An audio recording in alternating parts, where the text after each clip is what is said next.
Assalamualaikum warahmatullahi wabarakatuh.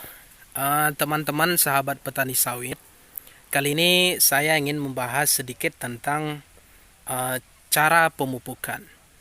Karena saat ini banyak yang bertanya, kira-kira pemupukan itu bagusnya dengan cara ditanam atau disebar. Itu pertanyaan yang sering masuk kepada kami. Nah, di sini kami akan berusaha menjawab setelah melihat dan menimbang kekurangan dan kelebihan masing-masing dari metode tersebut.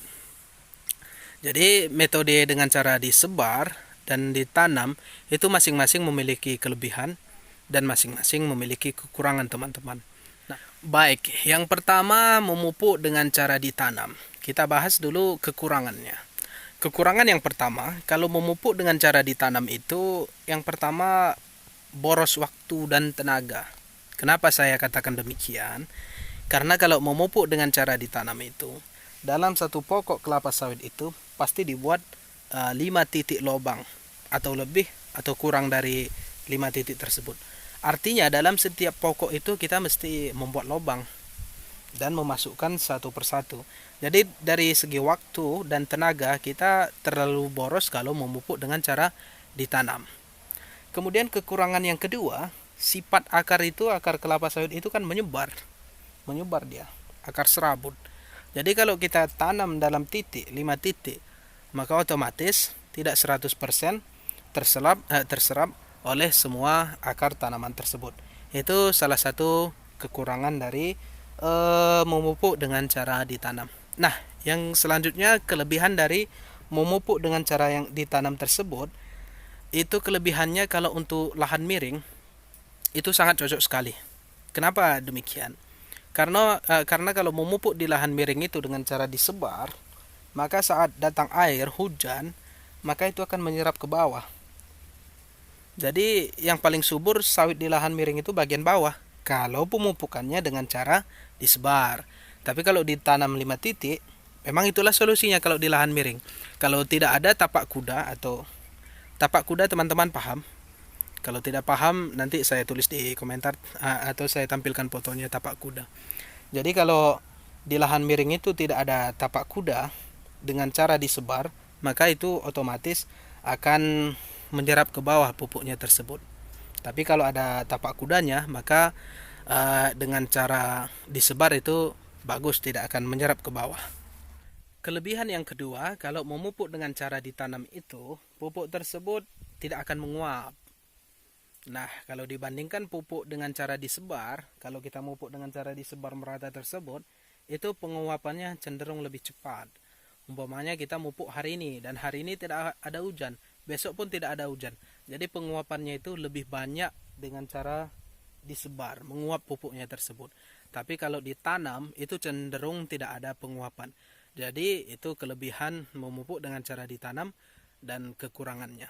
Nah, selanjutnya kelebihan dan kekurangan memupuk dengan cara disebar.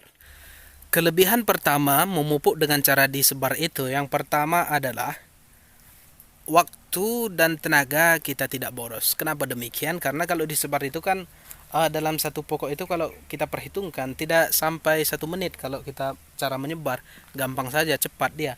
Tapi kalau ditanam cenderung lebih lama dan boros tenaga. Jadi kelebihan yang pertama adalah memupuk dengan cara disebar itu adalah mudah dan gampang.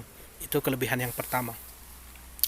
Kemudian kelebihan yang kedua, kalau memupuk dengan cara disebar itu cenderung akar kelapa sawit yang banyak itu cenderung mendapat makanan dengan sempurna. Jadi semuanya dapat unsur hara dari pupuk tersebut karena dia disebar.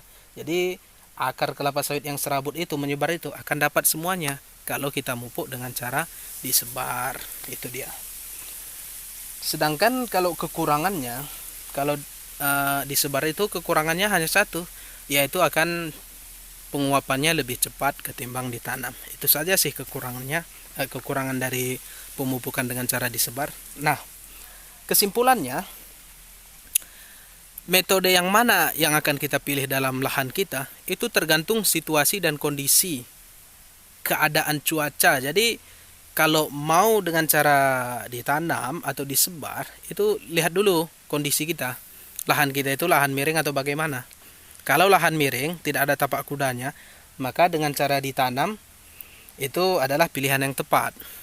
Sedangkan kalau lahan kita datar, untuk apa dikorek-korek, untuk apa dibuat lubang? Dibuat aja dengan cara disebar. Jadi jawabannya mau ditanam ke atau disebar, itu jawabannya kembali kepada kita. Melihat situasi dan kondisi, baik cuaca, baik keadaan lahan kita. Jadi itu dia jawaban singkat kami teman-teman. Semoga kiranya dapat bermanfaat dan dapat dipahami. Jika ada kesalahan dan kekurangan kami, tolong kritik dan saran yang membangun. Terima kasih, sampai jumpa. Wassalamualaikum warahmatullahi wabarakatuh.